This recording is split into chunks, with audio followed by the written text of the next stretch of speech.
Let's fucking go. We about to go big. Kill him with the PrizePicks. Let's fucking go. We going out blazing. Let's get hunting. This is population. About to go big. Kill him with the PrizePicks. About to go big.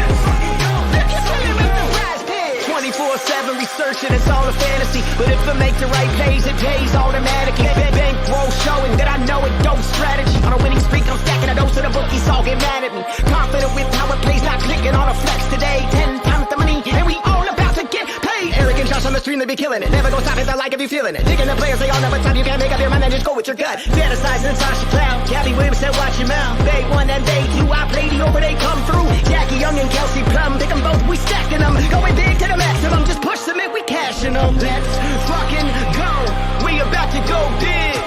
Kill him with the PrizePicks. Let's fucking go, we going out blazing. This is population.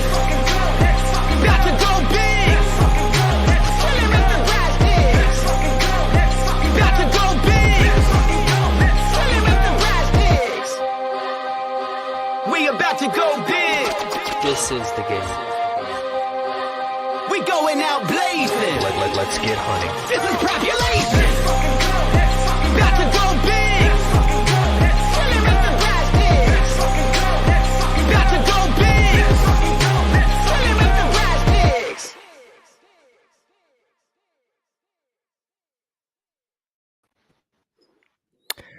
All right, what is up, crew? It is part 2 of the WNBA first round playoffs. Yeah, last night, man. Last night could have been great. I mean, it still turned out to be a really awesome night, better than I thought it was going to be. But Sophie decided to just take the night off after her birthday, and took 4 threes, shot 50% from 3, 2 of 4. But man, had so many cards that just needed that. But yeah, what are you gonna do? How you doing, Eric? Not bad, man. The Sophie miss definitely stung quite a few. I think I had 3 different 10x cards that missed, but I feel like a pretty good night in the community, so I can't complain there.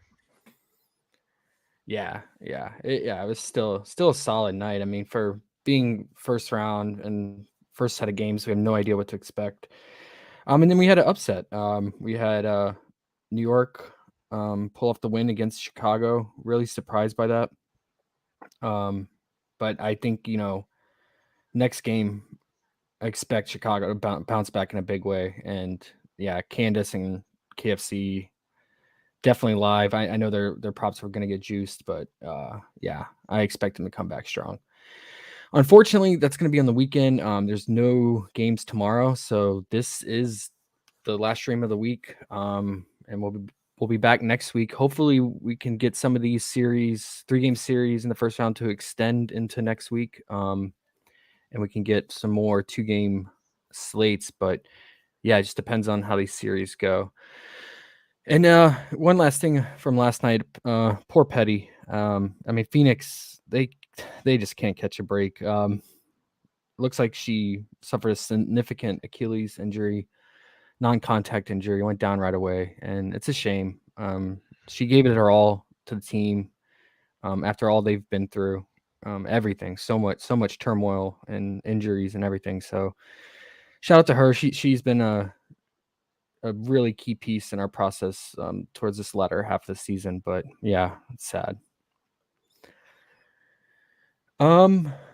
Okay, yeah, we'll catch up with chat as people roll in. You ready to just start on the first game? Yeah, man, I feel reasonable about this slate, so I'm looking forward to picking your brain about things and talk some game theory. Yeah, same here. I think it's gonna be, this brainstorm session is gonna be key, for sure, because the prices are tight, real tight, especially for the second game, which I'm excited about from just a pure basketball perspective. But those lines are adjusted appropriately. But yeah, so the first game, Dallas at Connecticut. Do we have final confirmation that Sabby is going to play? Since early this week, it's been leaning that she's going to play. But do we actually have final confirmation? No, nothing concrete yet. I'm assuming I'm assuming that she does play one, but also we've seen her trend this season. Anytime she's coming back from an injury, she's coming off the bench. So I do expect that to happen today as well. Yeah. It was an ankle injury for those that didn't know. Kept her out extended amount of time, but she was never in a walking boot. She was always practicing. There's film of her practicing, and it just seems like, and she's young and healthy. It just seems like I think she's gonna be good to go. But yeah, it just depends on how the coach treats her. But that's gonna be the wild card for Dallas because even if she comes off the bench, if she plays, 15 to 20 minutes, that's gonna it's gonna change things for this Dallas squad that we've seen play together for the last 5 games since Enrique dislocated her hip, which is a really nasty injury. If you look into it, the top of her hip completely popped out up, and yeah, had to get surgery on that. She's out for the first round for sure. But yeah, Sabby's gonna throw a wrench into things. She likes to chuck it from three, so she's gonna eat into shot volume and could affect minutes for players like McCown and possibly even Thornton. But we'll try to hash that out. Right now, the tentative starting lineup I have is Burton running the point with Mabry, Gray, Thornton, and McCown. Um, do you think if Sabby plays off the bench and plays, let's give her conservative 16 minutes, who do you think she eats into, or do you think the minutes just kind of get diluted out between multiple players? I don't think she directly cuts too bad into either of Thornton or McCowan here, but she's probably going to play, like you said, at least 16 minutes here. I'm thinking honestly, she's probably going to play closer to 20 minutes, but we'll see how that plays out. Um, I think it really affects like the overall rotation of everything because we have a question mark with Isabella Harrison coming back Mm-hmm. today too. Mm-hmm. So now we're basically going back from two different center options that Dallas had to the full four that they have available. So that's between the two of them, they're definitely going to pull minutes from both McCowan and Thornton here. Um, I feel like honestly, Thornton at this point, and especially with this game being on the road, I think she's the one that's probably going to be more subject to change here. McCowan, they seem to kind of continually run her the same on the road. I know earlier on in the season she was kind of our road wrench that really threw a lot of problems in here. So I would say definitely tread light on any of the starters here because this is definitely setting up to a hot hand situation. And even we could honestly even see them go with a three big front court to try and match Connecticut's front court here on the other side. So even with that being said, you're adding another player into the mix or another person's getting kicked off in the rotation, and it's a mess. It's gonna be really hard to pregame flop this correctly, I think. I agree. I think that the first thing that stood out to me in this matchup is unders. The spread opened at 9.5. I don't know if it's moved since then. It might um have changed. It might change once we get Sabby news and other confirmation on the rotation. But I think yes, Dallas has been playing better towards the end of the season.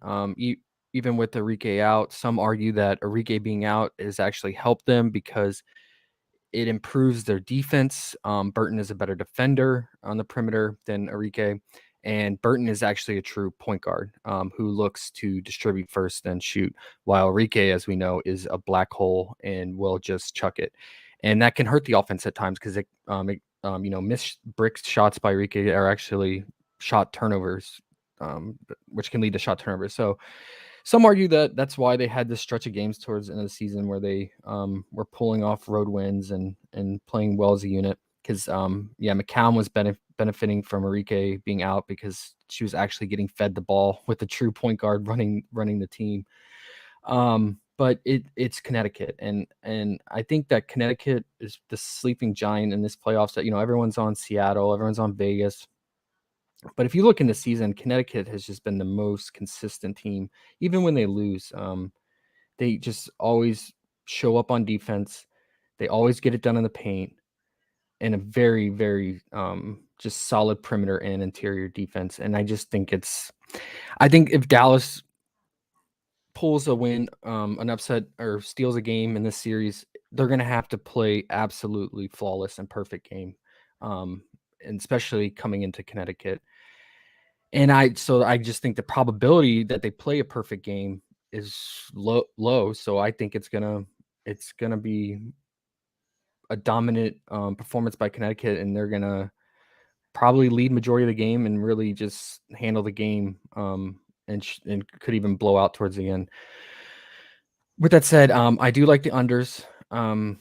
In particular, I think that you can consider Thornton's points under, or her fantasy as well. She can rack up some stocks that could push her over, but she's had terrible history against Connecticut. And yeah, I mean, if she doesn't get to the free throw line, I think she's just not going to get done scoring. We're going to see where she goes to the corner, sits in the corner, and is not involved in the offense. And I think she's going to have to do so much on defense, like we saw Sophie last night, that a lot of her energy is going to be spent on defense, and trying to get rebounds against the best rebounding team in Connecticut. So I know the line's low at 9.5.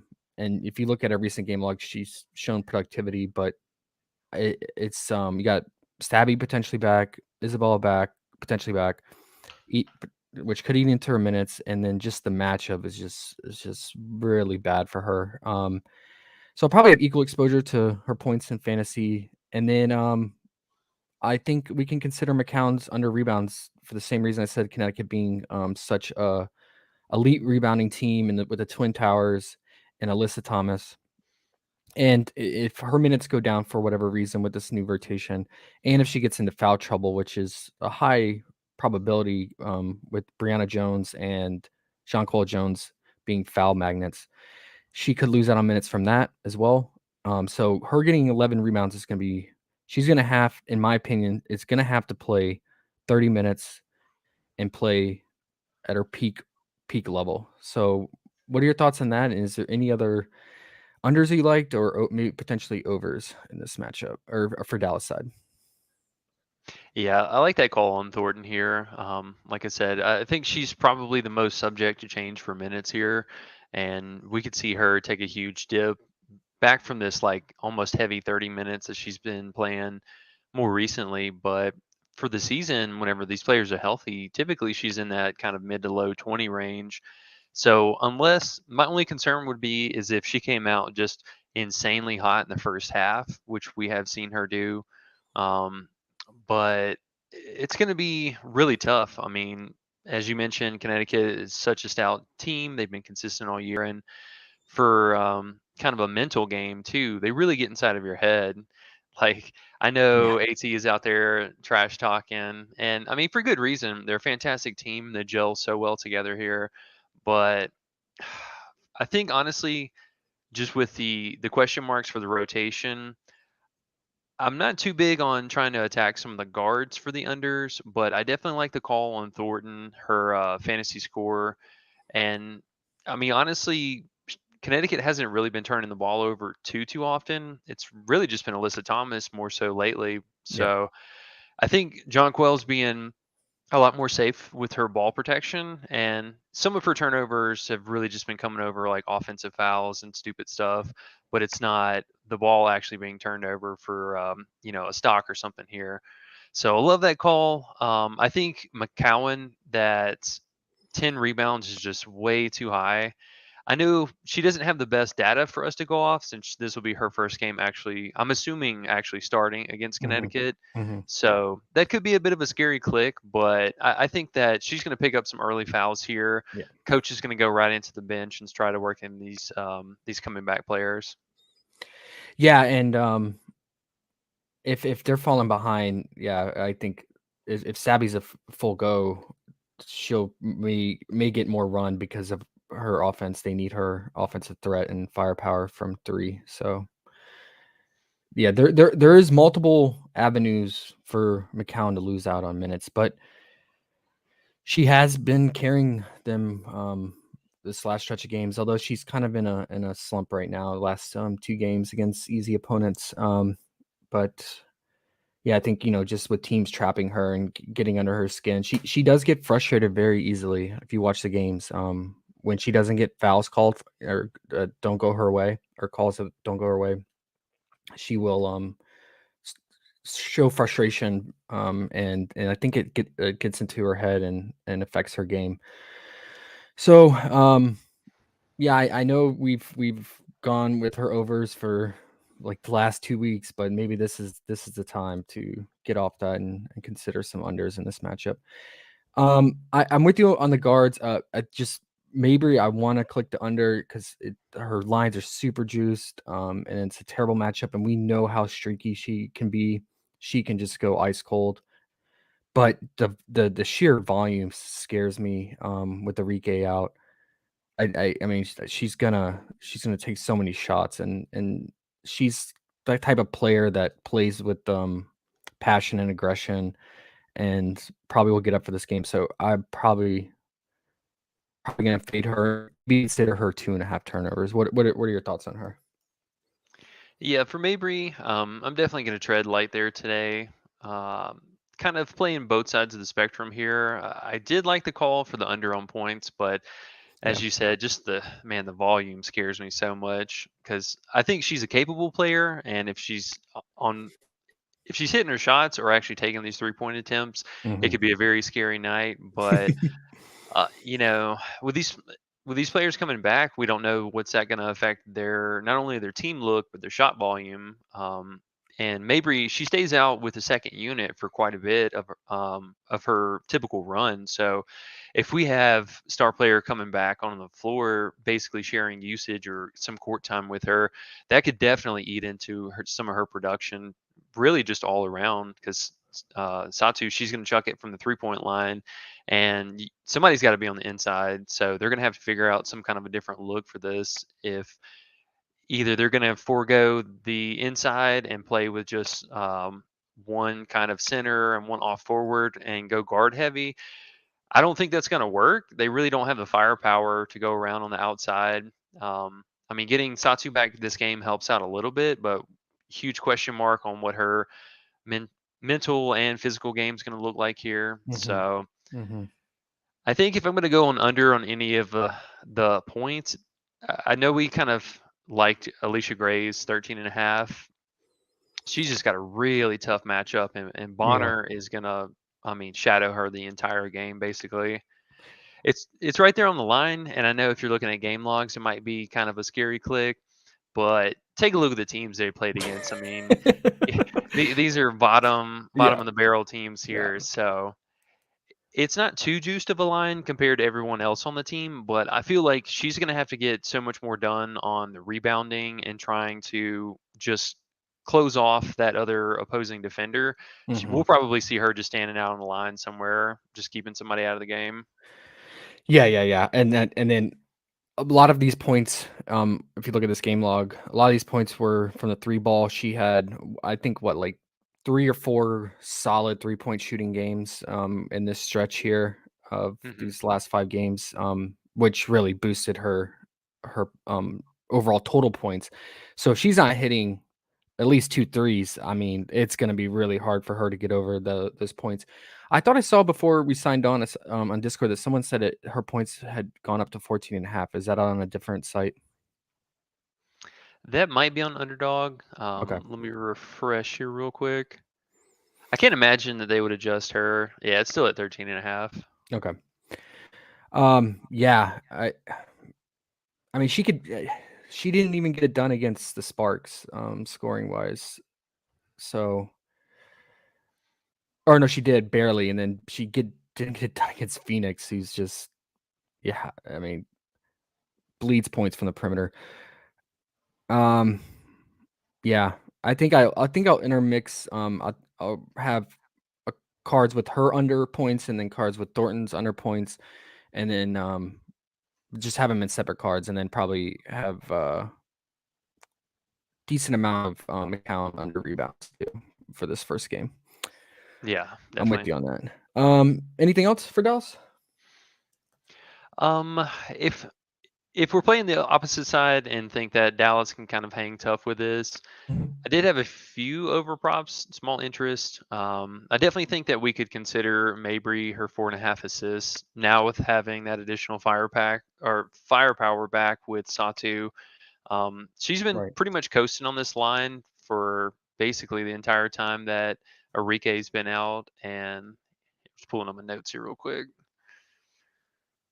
So since Enrique's been out, she's cleared in the last 4 or 5. And then in this matchup, she already had, whenever Enrique was in, she had 5 4 assists. So I think it's right there on the line. I mean, you can see right there she's cleared in the last 4 or 5. So I think tough defensive matchup makes sense. Yeah, and I think Savvy's definitely a boost if she's actually good to go and plays decent minutes because she has that 3-point potential, which they're going to need against Connecticut, who's just so stout in the interior. So I get it. I get it. I think it's a good hedge bet if you have a bunch of cards already with unders. I think you'd want at least maybe a card if you can hedging that Dallas plays better than expected and keeps it close, like you said. Did you have any others overs that you liked for that range of outcome that Dallas exceeds their No, expectation? no, honestly, taking it really light tonight with Dallas. Yeah. At least right now until we get confirmed starters. Okay. And let's say before like 30 minutes before lock, which happens at times. Let's say we get Burton and Sabby props. Would you be interested? Some interest in Burton. They've been leaving her lines fairly low for the most part. I think last game her PRA was at like 10 or 11, something like that. So if it's not over 12 and a half, I think I would have some interest in there, but probably not a whole lot in this matchup. Okay. I doubt they give us Sabby props because it's just the uncertainty. Unless we get like an hour before lock, like just absolute confirmation from the coach on minutes or rotation. Maybe PrizePicks would give props for her, but I'm not holding my breath on that. Okay, let's move to Connecticut. So all year Dallas has been a team that we targeted in the paint. They've always given up top 3 points allowed to paint. I think towards the end of the season, it kind of changed once McCowan kind of moved into that key starting role and was picking up minutes. I think it started to become a little bit tougher to score in the paint.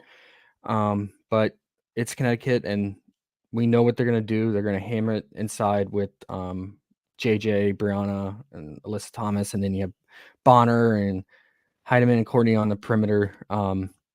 So they can get it done multiple ways, but traditionally Connecticut likes to hammer it in the inside. I think with the potential blowout here, and just all the mouths to feed, I think I'm not going to go too heavy on overs for Connecticut, even though it's a great spot for JJ and Brianna in the inside for their scoring potential here. But JJ's points it's all the way up to 16.5. Brianna Jones is right there at the 13.5. We were saying if it was 12.5, I'd really like it, but I mean, it's really on the edge. She's going to have to shoot really efficient from the free throw line and get it done. But the one nice thing about her is that she is blowout proof. She stays out there with the cleanup crew in the fourth quarter if you're worried about that. And so she can pick up some garbage time points. So something to think about. But I think one thing I really liked, and then I'll let you talk about your one of your favorite plays in Heidemann you found today. But I think Alyssa Thomas, her points, it's probably at an all-time high for her this season at 14.5. I know she's been really, really productive towards the end of the season, but I think she kind of had to do that with JJ trying to, get back in the rhythm and get back into things. But you gotta remember when JJ was fully healthy and this squad was a full functioning unit, Alyssa Thomas usually would take the back seat and play make and rebound and play defense. Kind of a do-it-all player and not really look to score. Now that we know that JJ's fully back. We're gonna have Brianna Jones come in and play alongside her. And you have Bonner who's gonna take a lot of shots. I think the 14.5 might be a little bit too high for her. So I am considering unders on that, and then also considering unders on her 3.5 free throws as well. I think that's a little bit high, but there's more variance with that prop being under, because if she just gets randomly fouled on an offensive rebound putback or something like that twice, or on a fast break or something, there's a little bit more variance compared to the under on the points. But I think I know it's a scary click because how productive she's been, but just got to go through the Connecticut's season history and just see how they play, and I think she's gonna look to make more here in this matchup. What are your thoughts on that? And let's talk about one of your favorite plays of the day.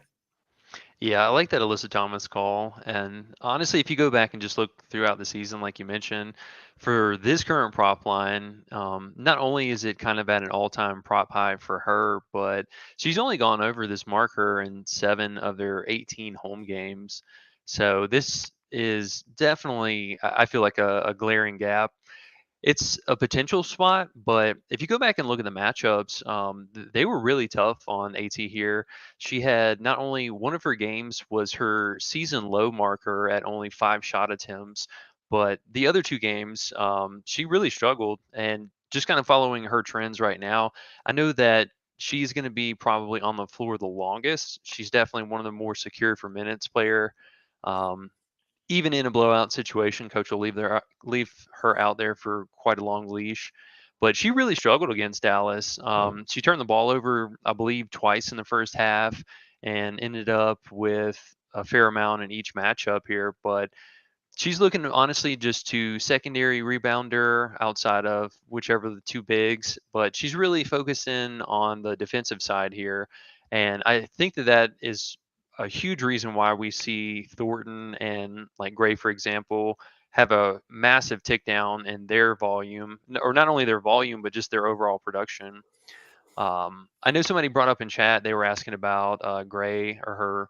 She went over that points one time this season against Connecticut. She put up 17 on them, but she also shot like a stretch high 3-point attempts, and she ended up with 3 threes. So if she's doing that, I mean, it's going to happen. But Yeah. if you look at the other 2 games, they really limited her 3-point attempts, and she's not making any free throw attempts in this matchup. And that's something that's really padded her overall score as of late. So take all that together, and with her mental uncertainty, she could be a full 110% here, or she could come out and play 80%, and coach moves in a couple pieces here.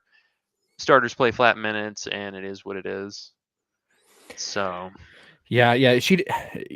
If she doesn't hit at least 2 threes, I think I don't think she's gonna go over the points. So it's really gonna depend on those threes. But she can find at times open threes in the corner, which have a higher percentage of hitting. So yeah, and I think honestly, when they had Enrique in there having that extra weapon, or not only Enrique, but Satu was in as well starting. So we had a completely different look from this offense. And now, even with Satu coming off the bench, there's only 2 offensive threats on Dallas, and Connecticut's going to be very wise to that. So they're going to eliminate one of the 2 of these and put the ball in somebody else's hand, like Thornton or McCowan. And that yeah. it could end well for Dallas. We're not really sure what to expect with McCowan in this starting situation. She could thrive, but Yeah. she could also pick up turnover and 2 quick fouls in the first quarter, and see ya. Yeah. And no, you brought up a great point. Just to touch on that, Connecticut, I think one of their strengths on defense is their ability to just basically completely take out the top scoring option on the opposing team. Um, if you just look at the most recent games, they shut down Copper to 11 points. And then in back-to-back games against Phoenix without Tarasi, they even held Sky to around 15 points in both matchups, and a really low shooting percentage. They really, really hone in and basically cut the head off the snake and on the opposing offense. So what either Mabry or Gray, I feel like one of them's going to get completely cut out from the game. So Yeah.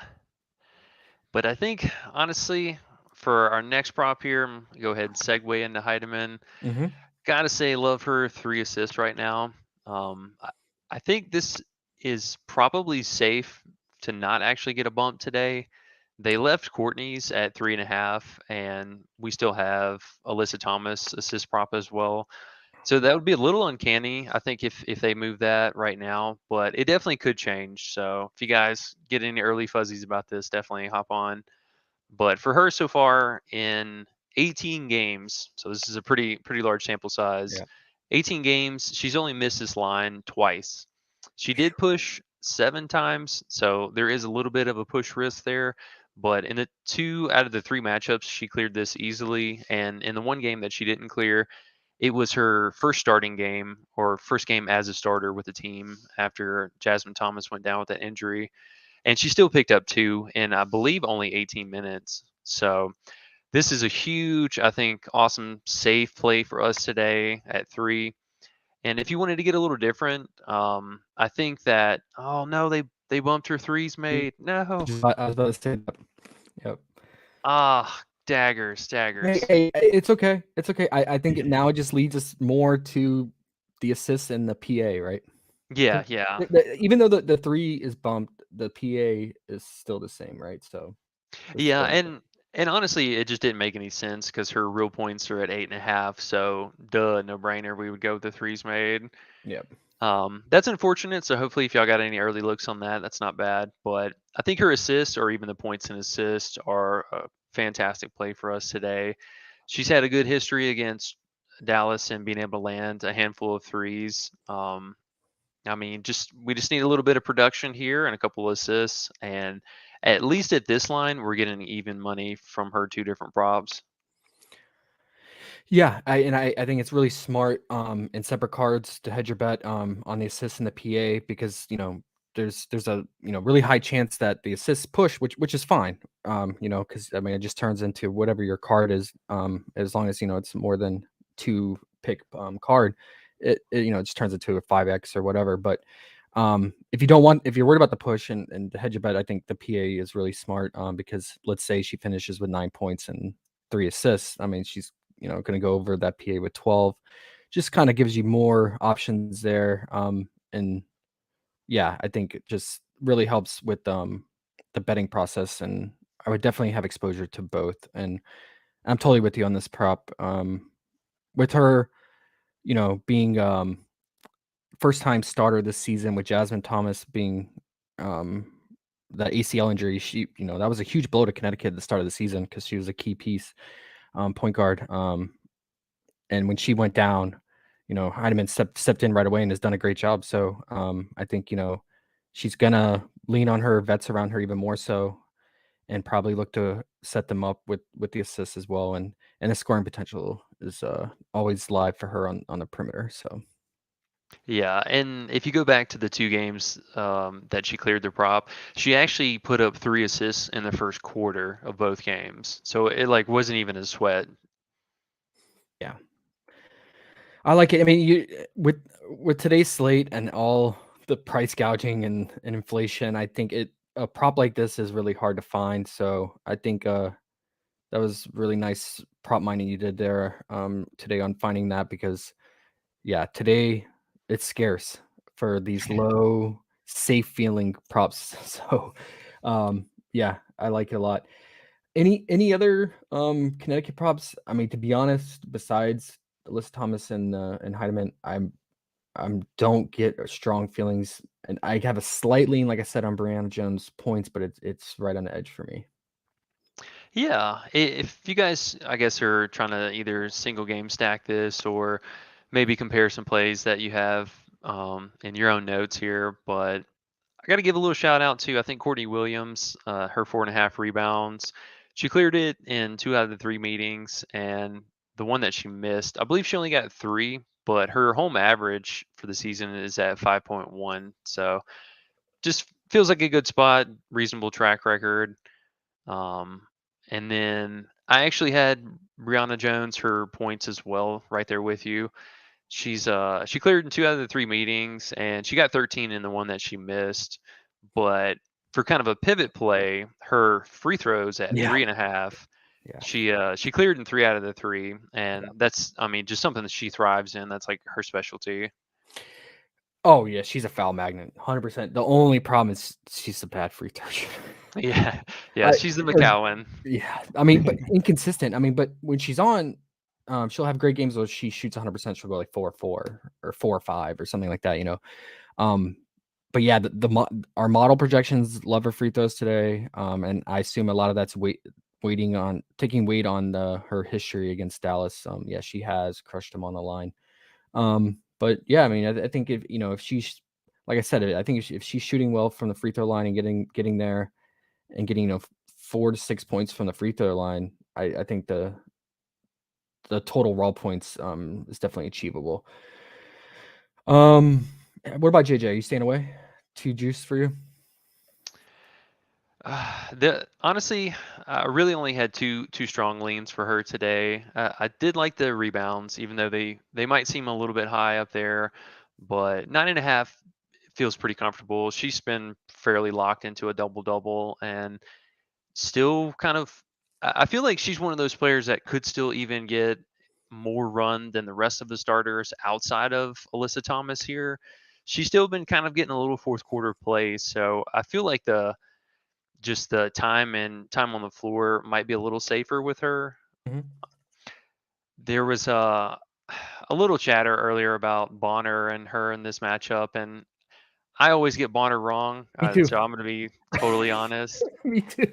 She she's probably going to have a great game today, Yeah. and I mean, look at it, man. This is I feel like if you opened up her 20 game log history, if we could expand this graph out, it would be like this every other one, right? It's just yeah, she's so frustrating. And then had that stretch there where JJ was out, and she really took the team over and was scoring a bunch of points. And now JJ's back, and we got this just interpret it however you will. So I think her points could probably be live or even just a blanket on the fantasy for minutes in production. Good luck with that. I'm not really sure what to tell you. I'm not doing it.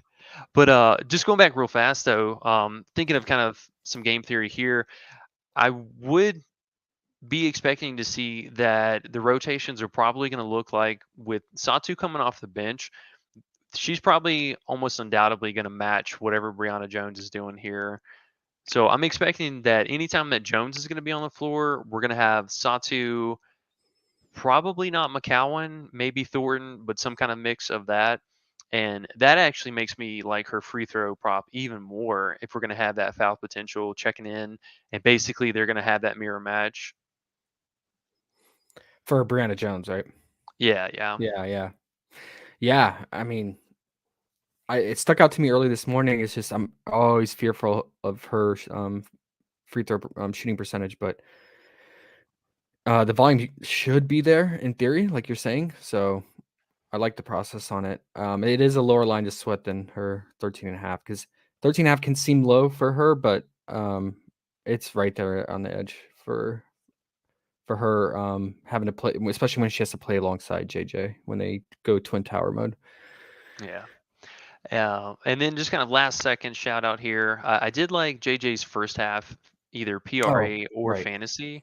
right. The I th- the PRA, I like it just because it's such a low line. Anytime it's under 14, 15, that's a smash spot. But I think I'm going to go with the fantasy score today. If you go back and look at the games in all of the meetings that she's had against Dallas, in the first half, she's picked up 2+ stocks in every meeting. And some of the turnover risks that we've been kind of having, she's actually only, I think, had one turnover in the first half of these matchups here. So got to give that a little shout out. And also their team prop. I actually really like their 3 points made in 6 minutes. For whatever reason, PrizePicks put it back at 0.5. And a lot of these matchups, Connecticut, their one of first two shots are all from the 3 point line. Mm-hmm, mm-hmm, So we've seen Heidemann. She's been the mm-hmm. main one to clear with that. And I hate that they bumped her line because this was actually one of my huge different routes for a pair play to have Mhm. her threes with the Connecticut starters. But I definitely think this is a good spot. We just need one, and we haven't had it at .5 in months. Yeah, you're definitely right about the majority of the 3-point volume. I feel like comes in that first quarter and run. So even Courtney Williams will get some corner threes in the first quarter as well if she has the opportunity or is open. But yeah, Yep. makes sense. A fun, quick thing to sweat, easy thing to sweat. It's one or done. Yeah. Yeah, makes sense. I mean, Connecticut is not known as a 3-point shooting team, but like you said, the way the way they play the first quarter, it can definitely get there. Just need Heidemann to hit her shot. That's it. And then I think we can throw with your same line of thinking with JJ's first half. If you're concerned about first half, I know how volatile it is. It's burned us, especially with Connecticut. Gosh, that JJ ankle injury where she checked out right when she checked back in and then didn't come back till like a minute and 30 seconds left. That's fresh on the mind, but that was just really unlucky. If you're worried about that, I think the 2 block steal goes along with what you're saying. Especially with McCown trying to score inside and Thornton trying to drive. I think the block steal potential is there. Um, it's only 2, so it's not like it's 2.5. I mean, has a really good chance of pushing, and also I think she could get it done against McCown and others inside the paint. So Yeah, I really like it right now. Pre-looks, assuming that McCowan starts, but if for whatever reason we do have Satu starting over yeah, that, yeah. I would not feel as comfortable about it. I feel more comfortable that it's going to be a push as opposed to the win that it's probably going to be right now. Yeah, for sure. Because Sav's gonna come out and draw out on the perimeter. So with you on that. All right, before we catch up with Chad, I mean, is this pretty much everything went over? I think so. Really trying to do some digging today, give us a fair variety of stuff. You know, if you want to build on both sides of the coin today, going for blowout or building for 4 quarters. We had some close games yesterday, but this, for me, I feel like is our Vegas team of last night. Yeah, yeah. I'm with you, man. Okay, let's catch up with chat and let's get to I think the series of the playoffs so far. So what is up, guys? How we doing? Gonna believe Cowboy man. We gonna be late to your own funerals, man. Trying out here. I had to come home from work. And yeah, I ran a little bit over on the time. Might be Jato laughing. Hey, what up, underrated? Let's go, guys. Playoffs gonna be good to us. I hope so. We started off much better than I thought we would. Everyday fantasy. What it do, gents? Appreciate all the hard work. Shout out to Stokes first half 9.5 fantasy. Hey, nice. Glad that worked out. That Johannes pass so sweet. Have you seen that? I've not seen it yet. No, Oh I man, so it's I missed that game. I didn't get to watch it because I was picking up the kids and doing stuff, so I had to go back and see it. they had some nasty, nasty passes. I want to say it was like a behind the back or like over the head, not looking pass, just something outrageous. Uh, Jermaine, what up, fellas? What up, Jermaine? Cowboy ships coming to DC. All depends on the Don, how healthy she is. I'm with you though. They're stout. JR full of soup, man. I love that name. Never gets old. What up, man? Hey, what up, Flo? Franklin, these props are way juice. They are. And that's why unders should be considered. Yeah, the great comment. I see what you were talking about. Yep. Operation Nuke Undertaker card. Yeah, ECW. I have an all under card already entered. Heidemann over 1.5 threes. Yeah, it's a shame I got bumped to 2. Totoro said, hold on, sorry, Elaine. I think every starter is gonna play normal minutes. It's the playoffs, and we thought Liberty was gonna get smoked, and they won. It's the playoff, guys.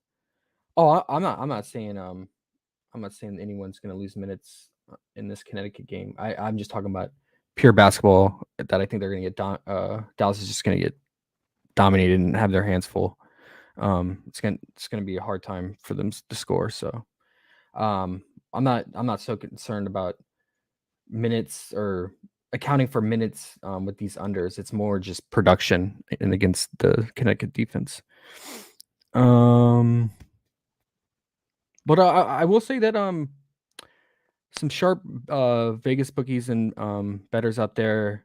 There was chatter and there was a lot of leaning towards New York pulling the upset. So I don't think it was that big of a surprise. Yeah, there was a lot going towards New York favor. Just I think over the last like 9 games they're like 7-2 and their defensive rating has really skyrocketed for whatever reason, and the opponent's shooting percentage has gone down. So New York's also back to full strength, though. I yeah, mean, we're talking Enrique. That's a huge gap and void. Plus, players coming back from the injury just only really adds like a question mark to what can they do, as right. opposed to like this is their average. Yeah, Laney getting back to form was the difference maker in that game yesterday for New York. Yeah. Well, I mean, New York put up as a team. We had Dolson. She went Yep. off and was just, I mean, all across the stat line. And then even the bench pieces, their small rotation they played, they all came in and put points on the board. So if Yeah. Dallas can do that, I definitely think they can hang tough here. But we just haven't seen that consistency, I think, from their playmaking. And that's really what worries me. Yep. Yep. Yep. Like I said, they're going to have to play flawless. Yeah. I mean, Enrique is a huge hole offensively. Chatoa said, "Don't be afraid of unders. Remember the saying, more things can go wrong than right." Great point. And I think if I had the bet and like probability odds, I think more things are going to go wrong for Dallas, but never know. Never know. Appreciate that, Franklin. MLB Goat. You got to just think if she covers her threes, she covers her points at 8.5. Yeah. They didn't move that. Yep. Thoughts on Gabby under PRA? We'll get to that, KK. Jonquil over 2 stocks. Trill said, yeah. I think it's in play. Underrated said Stewie's assist is 3.5 on Bet365. If you guys didn't see, okay, yeah, it opened at 2.5 on PrizePicks last night, and then this morning got bumped to 3. I think Underdog had it opened it at 3 or 3.5 or 3, I think, and now it looks like Bet365 has it 3.5. Makes sense. We'll get into that. It's just the way that Washington plays her. Obi, I'm late, but I'm here. What's up? Hey, better late than ever, man. Glad you're here, bro. Linwood, what's the word, bro? It's time to get the money bag. Let's do it. 4 money bags. That's Hey, right. what up, Luis? Glad you're here. Okay, let's get into the game. Okay, so there's so much. If you're in the WNBA chatter world and you listen to podcasts and stuff, like this is the like series, right? Besides the potential matchup between series of like say Seattle and Vegas, this is the series for many reasons. So let's do a little trip down WNBA history here, because I think it's important to give context for this matchup. So I did some digging, went back and just looked at the history through these teams, and there's a lot of history, a ton of history. You got players that played on the opposite side. But yeah, so 2018, these teams faced off in the finals, and Seattle swept them. So Washington's like, okay, we'll see you next year in the finals. Well, Washington, they hold their side of the bet. They make it to the finals in 2019, but Seattle doesn't because Brianna Stewart tears her Achilles. She's out. And then so Washington wins the finals in 2019. 2020, Seattle makes it back to the finals, but Donnie is out for the playoffs injured. And then, 2021, both Donnie and Brianna Stewart are injured again, and both are out in the playoffs, so they never get to meet back up. So these teams, these teams have history. Alicia Clark played for Seattle for majority of her career, over 8 years, and I mean she's a true vet. She's 35 years old. And I was listening to some post-game stuff from Sue Bird yesterday, or just some press conference stuff, and she was saying so these two teams played in around July, and it was a back-to-back little mini series, 2-game series, and they split it. I think Seattle won by 5 and Washington won by 3 the next game or something like that. It was really close spread. It was a 3 and a 5-point spread. I don't remember who won which. So it makes sense that it's a 4-point spread today. But anyway, Sue said recently yesterday that in both games, Alicia Clark was calling out to all the teammates around her, all the plays that was going to happen for Seattle, because she knows all the plays by the back of her hand, because she's played there almost a decade for Seattle, knows everything, all the schemes, knows everything Sue's going to do. So when Sue's calling out plays, Alicia's calling back to all the Washington players, hey, this is what they're going to run. And Sue said it made it very difficult, and she called Alicia the spy, the ultimate spy. And so Sue said they're going to have to try to change it up, but Sue also said, I mean, it's too late in the season to make drastic changes. So just wanted to bring that up. I think Alicia Clark is she's not getting it done shooting wise, but she is one of the best defenders in the WNBA. She has almost a 92 defensive rating, which is pretty incredible. She's all defensive team, and at her age, at 35, it's crazy. And then Shakira Austin's right behind her at like 93, 94 defensive rating. Big reason why they are one of the best defenses in the league. They don't allow points inside much and make it very, very hard. So, and they have very versatile perimeter defenders. Donnie can defend the perimeter, and then Atkins is a solid perimeter defender. And Cloud's not bad herself. So all around, all these players have elite defensive ratings. And another reason I bring this up is that I think, you know, with Alicia Clark knowing how Seattle is, and she came out yesterday and said they are going to focus on Brianna Stewart, and they said everything Seattle starts and ends with her, and they're going to focus on making things really difficult for her, and they have done that for majority of the matchups. And what they do is they just trap her. So basically, what Brianna Stewart ends up doing is she gets trapped up on the perimeter, and she basically is just running high posts with screens coming by her, and she's looking for open 3-point shooters or cutters, and that's why she's had a spike assist game against Washington. I think one game this season she had 7 assists, other game she had 4, and the third game she had 3. And it's just how Washington attacks her and makes it really difficult for her to score and get to the basket. So she's gonna look more often than not to set up outside shooters like Sue Bird, Gabby, and Jewel. Gabby Williams accounted for a lot of her assists in those matchups from the 3-ball, and Sue did as well.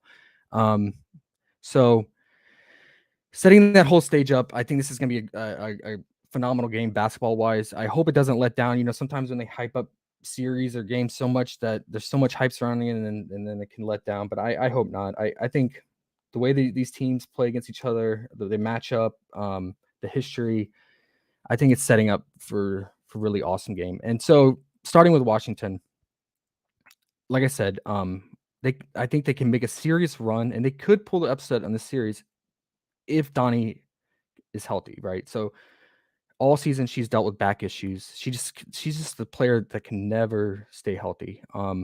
But she is a player that thrives off rest. So I went through this season, looked at the logs, and I noticed that if she is coming off at least 4 days of rest between games, she always scores more than 20 points. Comes out that after that 4 days and just crushes. Doesn't matter who she's playing. Rest is I feel like so key for her. And it just shows how much she's dealing with these back issues and just not fully healthy. So she's coming off of their last game was on the 14th, so it's almost about 4 days of rest here. She played limited minutes and still very effective. I think she played 24, 26 minutes. I love Donnie today. I know she's burned us sometimes, especially in that Vegas game. She had 5 points. She looked to set up others more so, but I think she's going to show up. I think Seattle. The one thing you can do is attack them inside. I think Donnie will get it done in the post, low post, and I think Washington's gonna lean on her and expect her to carry. And if you look at the past series, a playoff series, when these teams played, especially in the finals, 2018, she just dominated every game, scoring 20 plus points. 19.5 points, I think, is too low. I think her PR is not taxed. It's at 26.5. Although now they've dropped her rebound down to 6.5. It opened at 7. If she's healthy and this rest actually helps her, the rebounding is going to be there. But Austin will soak up a lot of rebounds, and Clark can too. But yeah, I think I'll have exposure to her points and points rebound probably equally. And then I love pairing it with Cloud's assist. Cloud just absolutely crushes Seattle with her playmaking. If you look at her history, she's had 10, 11, 9 assists, 8 assists against Seattle. And she's coming off a little bit of an injury. It wasn't too concerning. She left the game last game, and it was just precautionary. But if she's anything somewhat unhealthy or not full go, even more so for her to play make. But I think she does so well against Seattle is because Seattle is very aggressive off of ball screens, and they tend to trap off of ball screens, and they really come off those screens hard and press the offense, whoever gets the ball off the screen. And so what Cloud does, she's really good at finding the open player from those switches off the screen. So I think that's where she really thrives in this matchup and why she has these spike assist games.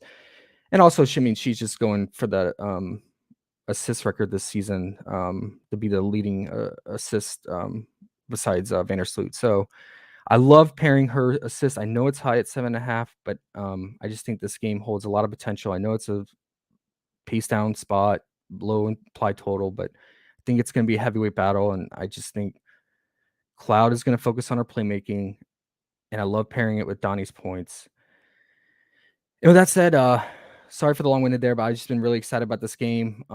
So I'm curious, Eric, do you feel the same way about this game? And how do you feel about Washington?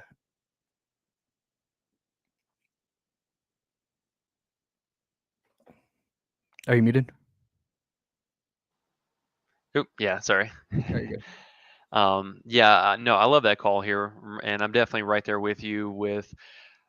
I think that we can safely go with Cloud's assist and pair that with one of whoever we decide is like the star or the shooter for the team. On paper, it looks like it's going to be Donnie. I love that rest call. She's actually, this is only going to be her third road game. I'm assuming she's going to play 30 plus minutes tonight. So, just with that being said, this is going to be only her third road game with over 30 minutes this season. So, they've really limited her for any of the road games so far this season, just dealing with the back and the rest and all that stuff put together. But it's got to start with Donnie here. She really shows up for this matchup. She plays so far kind of paced on for her season high in minutes. She even played that back-to-back game, which blew us all away. She's been resting at basic games where they were playing every other night, more or less on a back-to-back. So that really proves that she wants to play this matchup, and all these different veterans that we have on both sides just know their team. They know what they're doing. These teams have played several times in the postseason, like you mentioned, so they know what's up. And having Alicia Clark on the team right now is like the spy. That only is going to make this more interesting because we could see Seattle come out with a completely different look tonight too. And we'll get to that in a minute. But I think for Washington, I love the either real points or her fantasy score for Donnie today. Um, for the points, I think it was just a tad below her road average for the bar, but she put up a lot of games where she had right at 19 points and went over that marker and a fair amount as well. But for me personally, I think I really love that fantasy score today so far. She's cleared that in 6 of her 8 road games this season. And like I said, with her playing 30 plus minutes tonight, that should sure up some of the just overall production. But I think you go with a split here for her, sprinkle in a little bit for the overall fantasy, and mix and match with the points as well. I'm with you on that. And then, what's your thoughts on Cloud assists and turnover potential here, with Seattle being top 3 and causing turnovers? And we know Cloud is a turnover machine, but it's playoffs. Maybe she is a little bit more careful. Do you like either of those? And how about any of the other Washington pieces? Yeah, I think we have a couple of really good plays here from Washington, to be honest. I love that assist call from Cloud. She not only cleared, but she crushed that double double, I believe, in all three games Yeah. versus Seattle. Yep. And this is going to be kind of fun because basically, at least right now, my thoughts, we have the same kind of 1A, 1B plan on both sides of the ball here with Cloud, your league leader in assists, and then you got old Birdie Bird on the other side. Yeah. He's one of the league leaders in assists as well. So this is Mhm. going to be really interesting, not only for a single game stack, but just being able to have some interesting cards to pair together with Cloud on this side. I love that assist, and obviously Donnie points would be an easy call, but you could even go for a third avenue here. I love Shakira's 8.5 rebounds today. She has destroyed that prop against Seattle in all Oh three yeah. games, Oh yeah. and even more so on the road. So what Washington does is they switch their home road split schemes completely. And for the road games, we're going to see Donnie be the focal point of the offense, taking the most amount of shots, and probably Atkins and then Cloud and so on and so on. But their rebounding scheme is very tight. They leave it just up to Alicia and up to Shakira, and they leave the Donnie and the guards on the outside to either be open for opportunity or to pull the defenders away. And so we get a really finite, basically 1 and 2 players who get rebounds. So even though I know that they did lower Donnie's rebounding from 7 to 6.5, I think that's from the field betting the unders on it because Oh she yeah. hasn't really she hasn't really been producing that, especially on the road. And maybe either one of two things: the field's betting the under, or the field's betting over on Shakira here. And for me personally, at least until that line changes, love her 8.5 rebounds, and small consideration I think for Clark as well, her 4.5 rebounds. Yeah. Yep. I had the same thought last night. So, um, yeah, Clark, she's a being pretty much Donnie calls her the floor coach. She's a coach on the court. With her leadership, I think she's going to focus all her effort on the glass and defense. So, she could get it done with the rebounds for sure. Somebody, Lorenza asked about Shakira's fantasy. It's not bad. I definitely think it could be in play. The only concern that I have with this matchup is you're banking on her racking up a few stocks here, Mm. and that may be extremely difficult if both between Tina Charles and Brianna Stewart, if they're going to be pulling out to the 3 line, that she's not going to get any stocks this game. Yeah, you'd want Ezzy to get more minutes for that for sure. Yeah, yeah. So it's in play. I think honestly, if you're going to go that route, just go with your PRA. Okay. And then Atkins, it's not a great matchup for her. She has had some success against Seattle in the past, but as of late, I've just been staying away from her. But what are your thoughts on her? Yeah, I really didn't like much of her props today. The only one that really stood out for me was her 1.5 turnovers. Mm-hmm. And so far in the previous 3 seasons now, in 7 of 8 games versus Seattle, she's gone over that. So I think if her history and track record is going to show anything that, and we know that Seattle is extremely tough on guards as well. Yeah. So I think that is just a super low bar for her. Yeah. And they stopped giving us her rebound and assist props, so we're just really narrowed into basically her Yeah. scoring. Yeah. Yeah. And she's just been so up and down towards this end of the season. Okay. Ready for Seattle? Oh yeah. All right. So we got a little bit. So we're on the other side. I talked about Alicia Clark having some revenge here and long time part of Seattle and winning a championship with Seattle. Tina Charles also has some revenge here. She played for Washington and was part of that unit, I think, in the 2018 finals matchup when Washington lost to Seattle. So yeah, she's kind of been all over the league, but yeah, there's some narrative there, but I just think her lines are super juiced for this matchup. let's see, is there fantasy? I know her PRA got bumped down. It was at 27 and a half. I think it's at 26 and a half now. No, they still haven't touched it. So Okay, yeah, they bumped her points and her PRA down. yeah, yeah. But the fantasy's still at 32 and a half. It's that her fantasy's 32 and a half, and Jonquil Jones is 31 and a half. Just to me, I get it. Tina can have spike games, sure. But she has not cleared this against Washington all 4 games this season, including 2 games when she was playing for Phoenix and playing even more minutes. It's just not a good matchup for her. I don't know. The 32 and a half in my mind is too high, especially with Brianna Stewart and the way Jewel is on fire and ball hogging and chucking it. They could eat into each other. She's just gonna have to get it done with their stocks, which she has been playing better defense since joining Seattle and racking up stocks. But yeah, it's gonna take like I don't know 3 or 4 stocks and to get it done here. We know she's gonna get it done on the glass, probably 68 rebounds, but in my opinion, it's a little high for this matchup going against the best interior defense. But she will take some threes. I'm leaning under there, and then all of Bree's lines are super juiced. Her points are 23 and a half. Me and Katie were talking earlier. Is this the highest point line we've seen this season for WNBA? Yeah, I believe so.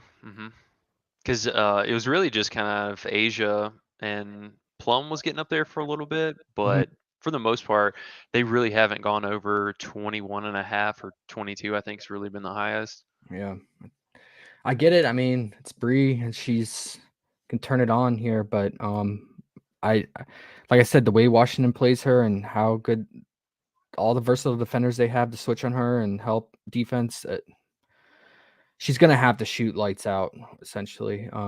So I don't know. I'm with all her lines this high. I'm gonna stay away. Maybe I can consider her rebounds, but sometimes she just takes nights off on the glass, or just due to scheme, lets Tina focus in on the rebounds, and then Gabby will have like spike rebound games. What are your thoughts on her?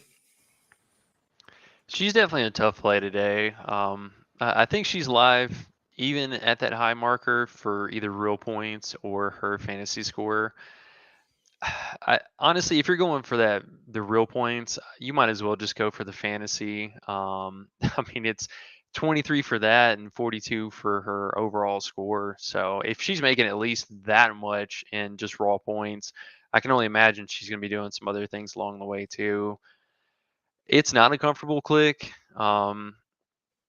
I mean, honestly, on a lot of her props, if I had to pick though, I think probably now with this rebounds, fantasy, and then small nod to her free throws made.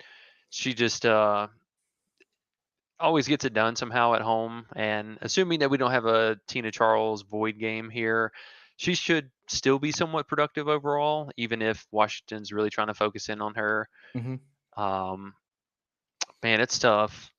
I feel like this is a trap situation for her assist today, though. Even though they bumped it, and I know that she's got a good history and blah blah blah, this just smells like a trap, especially after post bump. I loved it at 2.5, so I think if you got it in with that, but three, No, yeah, not 3. I'm staying away because yeah, it I think has Max at pushing best case scenario there, and then most likely going under now. Um, okay, so what about moving on from those juice lines? Go to another set of juice lines here. Jewel.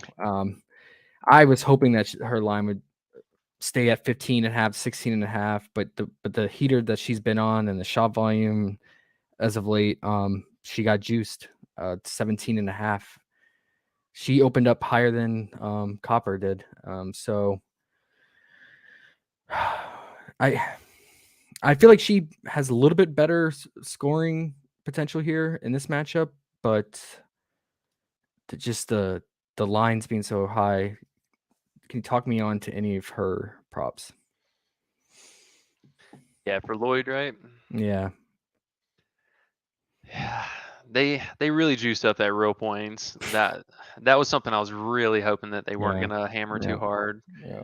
Um, for her right now, I mean, I do have a small nod to her points, but I think for her, um, I had a small bit of interest in her PRA. Feels just kind of low at 23.5. She's been doing a little bit in the assist category, but just I mean volume on real points alone, and then if she falls into a couple extra rebounds and assists here, that's I mean it's a high marker. Like that's all I can say. It's not a comfortable click. It's definitely a high marker, and you know, you guys out there don't take what we're saying as it's not a good play. It's just their average to how juiced these lines are right now for the postseason. We could be here all day talking about every single prop. So we're just trying to really hammer in on what we think we have an edge on. Yeah. Yeah, for sure. Okay, yeah, I do have a small lean to the points. I'm with you on that. I mean, just do the matchup and being the playoffs, she's gonna chuck it for sure. It's just we know Jewel, she can get on a hot streak and then she can also get on a cold streak. Let's go to the old bird. She has had success against Washington. Scoring wise, she scored 12 points in 2 of the games and then 4 points in 1 game, but she shot 0 of 4 from 3 in that game on the road. I think her assist is always live. I think she cleared her assists in all 3 matchups against Washington. Hmm. Kind of going back to like, I had that gut feeling like I was like, Vandersloot in that game yesterday, I was like, all these players who specialize in a particular talent and scheme on offense to help the team. I feel like that comes out even more so in the playoffs, and they really hone in on those things. And Sloot, I mean, she just absolutely crushed her assists, and she did exactly that. I mean, I expect the same for Cloud. I expect potentially the same for Sue here. What are your thoughts? Do you have any interest? Or are you just staying away from her? Do you like her assist, or are you going to take a stab at her points since it's the only not so much juice line? No, I love her assist today. Honestly, I think Yeah, she's our mirror for Cloud here. yeah. Um, I mean, I'll be honest, I have several cards with Bird, Cloud, and then X shooter from both sides of the ball, and even some naked cards with just Cloud and Bird's assist because that's what they do. And I love that point that you brought up for the postseason kind of speciality that a lot of these players have. We're going to see that really come into play here. Take Asia and Parker, for example. They both hit a double double in their Mhm, rebounding. mhm. And that's something that, even though they haven't done in a little bit of a little stretch here and it might look bad in the game logs, this is postseason time. Yeah. So a lot of these players, and especially Bird, for example, she's such a seasoned player here. This is her last season, yada yada. I don't think that her points feel safe enough. And not only the points, but since Tina's gotten onto the team, just sheer volume has dropped down basically for most of the wings here outside of Lloyd. And even Lloyd's been kind of fluctuating back and forth. So you run the risk of her just being a total ghost, but she could rack up in, a couple stocks here going up against Cloud. We know that she's going to turn it over. So for Mhm. her, I think just the assists, and then we could probably throw a blanket over the fantasy score. I'm with you. I'm with you. And then the wild card, I think, in my opinion, the wild card for Seattle, Gabby. I think if Seattle's gonna put their clamp down on this series and really walk away and take this series by hand, I think Gabby's a big piece. The wild card that Washington, I think, doesn't really have a great answer for on matchup wise on the other side, and basically a player match of her kind. She's kind of just a Swiss Army knife of the team and playing huge minutes now and playing a really, really important role. With that said, do we like any of her lines? They're the blocks and steals got juiced to 2 finally. It's been living at 1.5. But other than that, I feel like all her lines are pretty much the same that they've been over last stretch of the season. Yeah, honestly, today had some interest in her stocks with the under. If you take a look at this matchup in the 3 games that they've had so far this season, she's actually had 0 stocks in all 3 matchups. And I think a lot of that is just because we're going to probably end up seeing that she's going to end up on either Atkins or one of these forwards that really aren't that involved on the offense, and probably is going to shut them down. That's what she does. She's a great, like you said, Swiss Army knife for the team. But in this matchup, she is a little bit less involved on the like stocks and defensive side here, but does a little bit of everything for the team still. And as you mentioned, with the minutes still steadily going up or being that consistent bar, I feel pretty safe about maybe just her fantasy score going overall, or her PRA, since we're not going with the stocks today. Yeah, Okay. I think PRA actually. That'd be counterintuitive. Okay. I'll tell you what. She, all right. If you play her PRA, don't play it with Sue because, Sue's assist or even her fantasy. She has been a assist monster lately, man. I mean, how many games in this last stretch into the season has she had 5+ assists? I mean, she's crushing the assist category. Yeah, well, they have so many cannons now. They don't need her to Yeah. attempt to shoot the 3 ball every now and then. You got Charles and everyone else in company. Yeah, and then she's getting it done on the glass too. So the PRA makes sense. For sure. Uh, I mean, yeah, she's crushing the playmaking. I think a lot of that is just on transition too. When she gets a rebound, she's pushing the envelope, pushing the pace. So with you on that, am I missing anything else? Oh, good old Ezzy. If you want to take unders on her, it's always fun, but minutes, I don't know. I mean, all her lines are right there. I would like the rebounds more under if it was at 4.5, but the 4 is right there. Same with the points. Are you just staying away from her? Yeah, I'm not touching her. Yeah. Okay. Anything else that I missed? We'll catch up with chat and we'll do a team card and give ourselves plenty of time here. No, somebody brought up. Oh, okay. So they did bump Gabby down to 17.5 PRA, right as we were talking about it. That's Interesting. it's actually, yeah. Okay. Good call, Benjamin. Appreciate that. Yeah. I think it's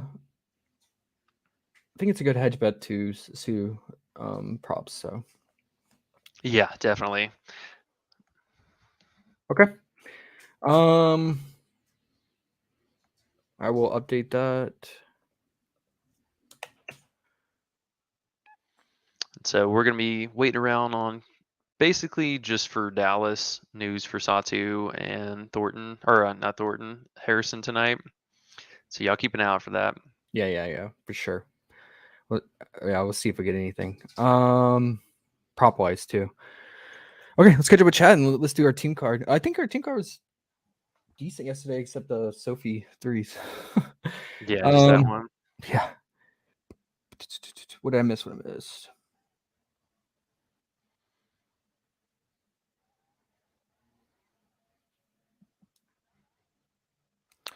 DeJour said, I think you said Donnie at 26.5 PRA. It's at 28.5 now. Oh no, sorry, her point rebound, her PR. That's what I meant. If I misspoke, sorry about that. Yeah, I meant PR. Really like Charles PR too. Cowboy said. Okay. Flo said, "Where's Eric? He's here." I'm Did here. you disappear? I hope you can see me. I see you. Yeah, Lorenzo said Austin fantasy, like you said. Turnovers have been rough, Cowboy. Playoffs a little more careful with the ball, maybe. But it's just random variance. I feel like with turnovers, just like stocks. And the officiating crew, we should have a good one tonight. The normal pain in the foul happy crew, they worked last night, so we'll have a different one for these. Oh, nice. It's good to know. Awesome. If we could get the Joker at 22 points, it'd be a smash. Stewie, okay, baby Joker, yeah. MLB Goat said, any thoughts on Jewel rebound under 3? taking the under in her rebounds. It could. I think she has decent history against Washington, and I think the models and projections always love her rebound. Every game for some reason it always projects her for like 4 to 5 rebounds. So if you got a good feeling Yeah. on it.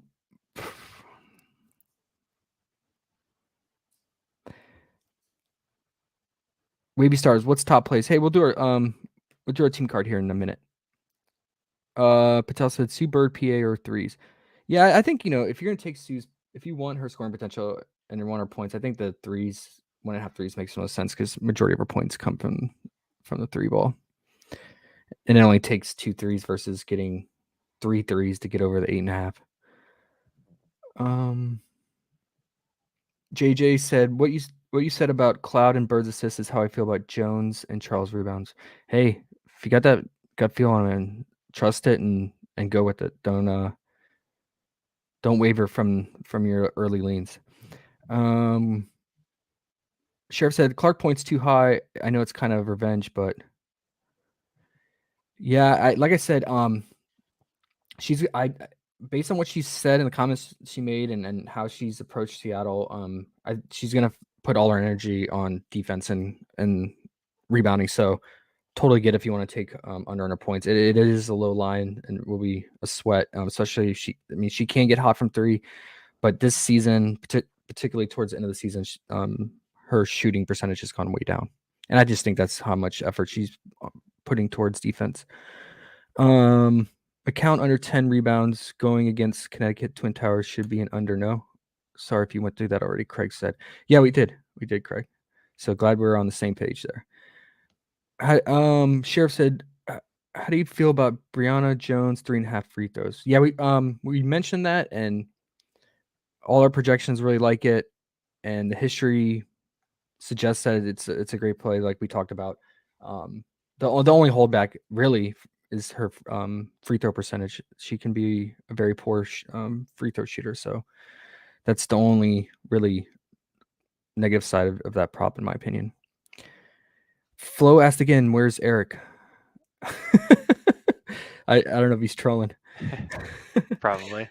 Okay, let's do it. Let's start us off. What do you want? Yeah, let's go with gotta go with the Heidemann assist. Okay. Favorite play today. Got to get it in. Got to get the gut calls in. And speaking of gut calls, we were on Brianna Turner rebound since like the night before, and we were both, me, you, and Underrated, were like, all right, something about this. We all had just had a good feeling about it. And sometimes, just those early gut leans, I just feel like more times than not they turn out right. So just wanted to mention that she crushed her rebound prop, and she went under on her points too. Anyway, so I'm gonna go with I'm gonna go.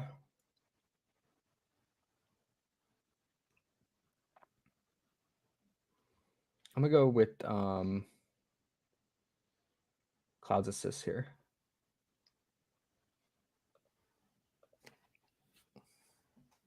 Okay, let's pair it up with Donnie real points then. Love it. And then we can run it back with the old Bird, her assist, or we can take one of these Dallas unders. How about we do a fifth flex play with a Dallas under, our favorite Dallas under? Does that sound good? Yeah. Would you? I was gonna say either that, or if you want to just do a late game hammer stack here for this single game.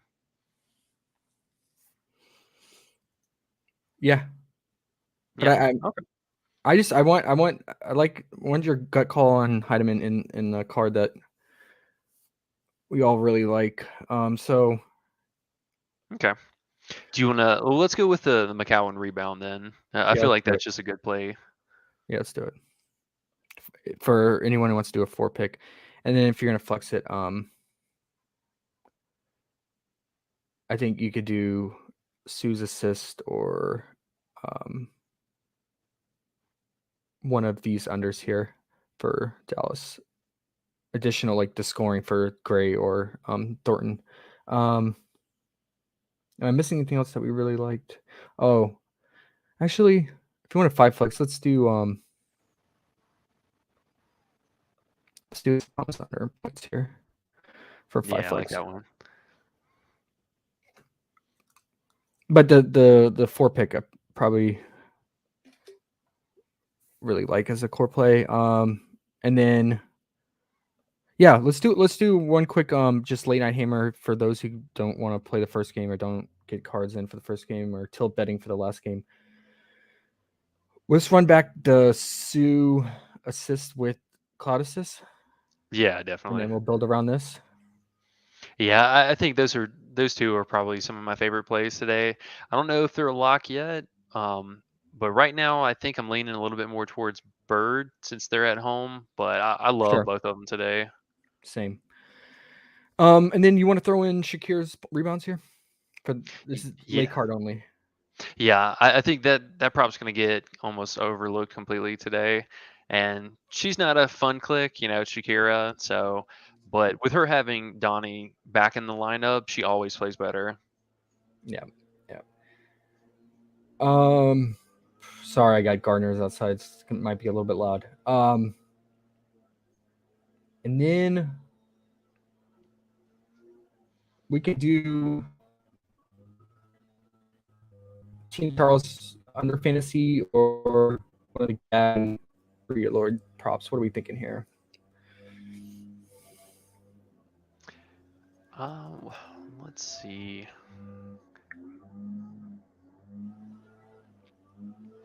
Probably a Charles under, since we had talked about probably taking the PRA for Gabby instead of a Sue prop. So if you guys wanted to do that, you could interchange that. But I think that fantasy score is just way too high for her. It is.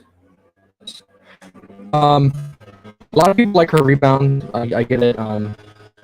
If you want to throw that in there instead, but okay.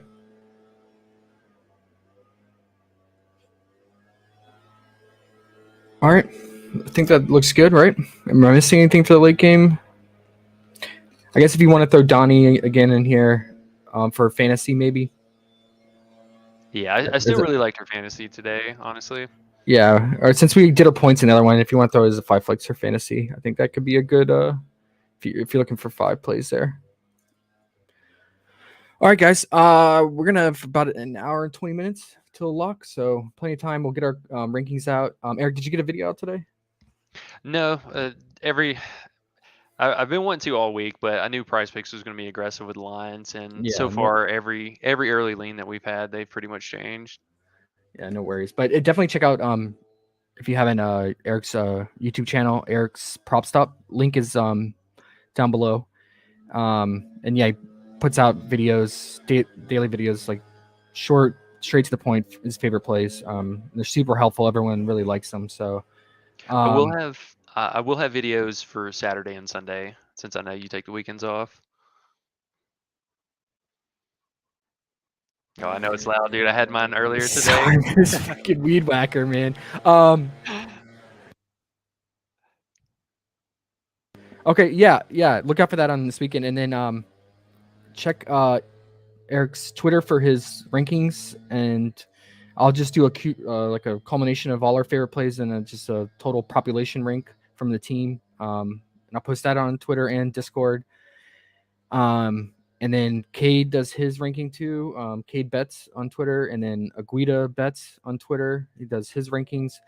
A lot of it's just our favorite plays put together. But we kind of rank order maybe a little bit different. We might have a different lean or different view on certain props. So you just get a perspective from all of us with just looking at all the rankings together. So I think doing that, the more tools you have, I feel like the stronger and the bets are and higher probability to hit. So something to keep in mind. Eric, you got anything else or head No, to just Discord in about 20 minutes? yep. I'm gonna take my dogs out for a walk, and I'll see you guys in Discord. All right, guys. Oh, yes, we got the bots. You know what? We did not have the bots yesterday, right? Yeah, correct. All right. It's good luck, guys. The bots have not let us down. Welcome, bots. Glad you're here. No, we don't want to mod out the bots. We want them. They're good luck. All right, guys. Good luck. Let's cash tonight, and let's have fun with this Washington Seattle game. No matter what, it's gonna be. If you love basketball, it's gonna be a great game to watch. So try to tune in. I think it's on ESPN2, 10 p.m. Eastern. Peace, guys. Peace.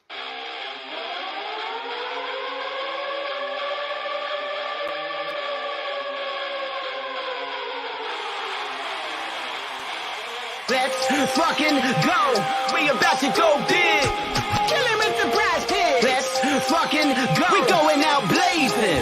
Let's get hunting. This is population. About to go big. Kill him with the brass pig. About to go big. Kill him with the brass pig. 24/7 researching, it's all a fantasy. But if it makes the right plays, it pays automatically. Bankroll showing that I know it dope strategy. On a winning streak, I'm stacking a dose of the bookies, all get mad at me. Confident with how it plays, not clicking on a flex today. 10 times the money, and we all about to get paid. Arrogant Josh on the stream, they be killing it. Never gonna stop it, I like if you feeling it. Digging the players, they all never time. You can't make up your mind and just go with your gut. Fantasizing Sasha Cloud. Gabby Williams said, watch your mouth. They 1 and they 2, I played it over, they come through. Jackie Young and Kelsey Plum, pick them both, we stacking them. Going big to the maximum, just push them in, we cashing them. Let's fucking go. We about to go big. Kill him with the brass pig. Let's fucking go. We going out blazing. This is population. About to go big. Kill him with the brass pig. About to go big. Kill him with the brass pigs. We about to go big. This is the game. We going out blazing. Let's get hunting. This is population.